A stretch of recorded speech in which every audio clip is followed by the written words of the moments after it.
তো বন্ধুরা অনেক কিছু বাটা খেয়েছেন, চলুন আজকে কলমি শাকের বাটা করে আমি দেখাবো। চৈতালি রান্নাঘর অ্যান্ড ব্লগে সবাইকে স্বাগত।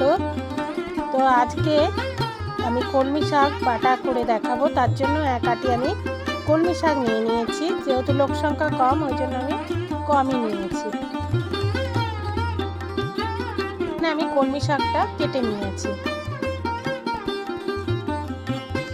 কলমি শাকটা খুব ভালো করে আমি ধুয়ে পরিষ্কার করে নিয়েছি। এখন আমি একটা কড়া বসিয়ে দিয়েছি। এখন আমি কলমি শাকটা দিয়ে দিলাম। কলমি শাকটা আগে আমি সেদ্ধ করে নেব।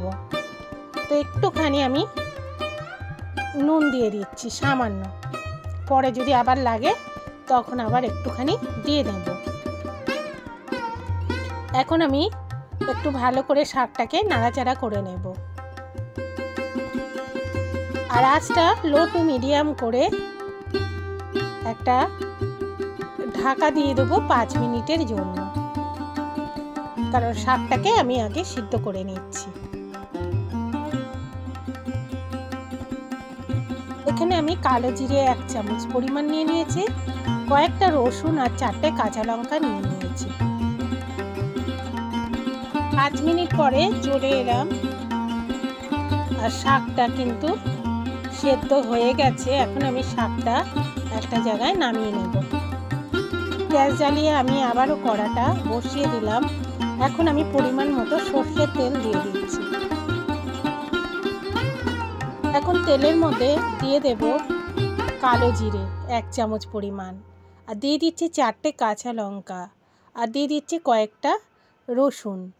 এখন ভালো করে ভেজে নেব রসুন আর কাঁচা লঙ্কা, কালো জিরে। তো ভালো করে আমি এখন নাড়াচাড়া করে নিচ্ছি। একটু লাল লাল করে ভেজে নিতে হবে।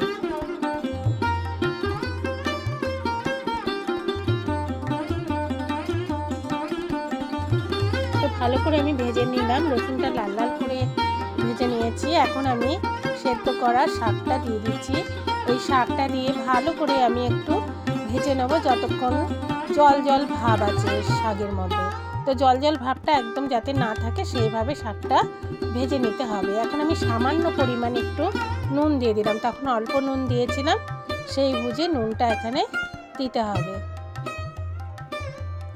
তো আমি ভালো করে এখন শাকটা নাড়াচাড়া করে নিচ্ছি।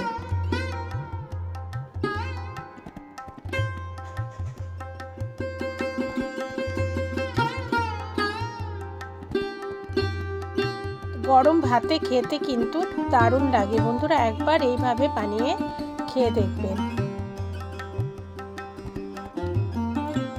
তো শাকে জল জল ভাবটা একেবারেই চলে গেছে। তো আর একটুখানি আমি নাড়াচাড়া করে নিচ্ছি সামান্য পরিমাণ।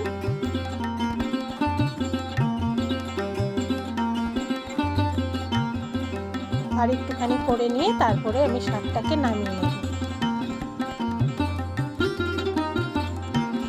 তো খুব ভালো মতোই শাকটা হয়ে গেছে, জল জল ভাব একদমই নেই। এখন আমি শাকটা নামিয়ে ঠান্ডা করে নেব। এখন আমি একটা ডিশের মধ্যে শাকটা ঢেলে নিচ্ছি।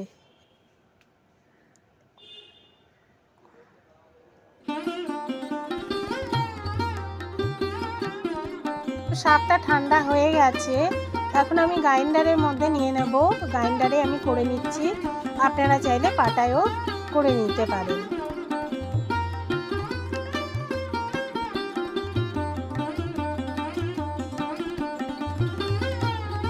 এখন আমি গ্রাইন্ডারে পেস্ট করে নিচ্ছি। ভালো করে পেস্টটা করে নিতে হবে।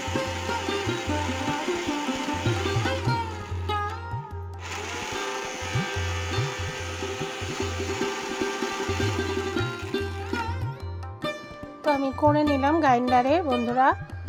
তো এখন আমি একটা জায়গায় সার্ভ করে দেব। আমি কলমি শাকের বাটাটা সার্ভ করে দিচ্ছি। তো বন্ধুরা অনেক রকম বাটা খেয়েছেন, কলমি শাকের বাটা যদি না খেয়ে থাকুন একবার খেয়ে দেখুন। কলমি শাকের বাটা রেসিপি রেডি।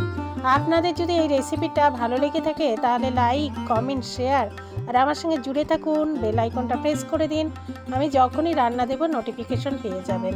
ধন্যবাদ। আপনারা সবাই ভালো থাকুন, সুস্থ থাকুন। আরেকদিন চলে আসবো আরেকটি রেসিপি নিয়ে আপনাদের মাঝে।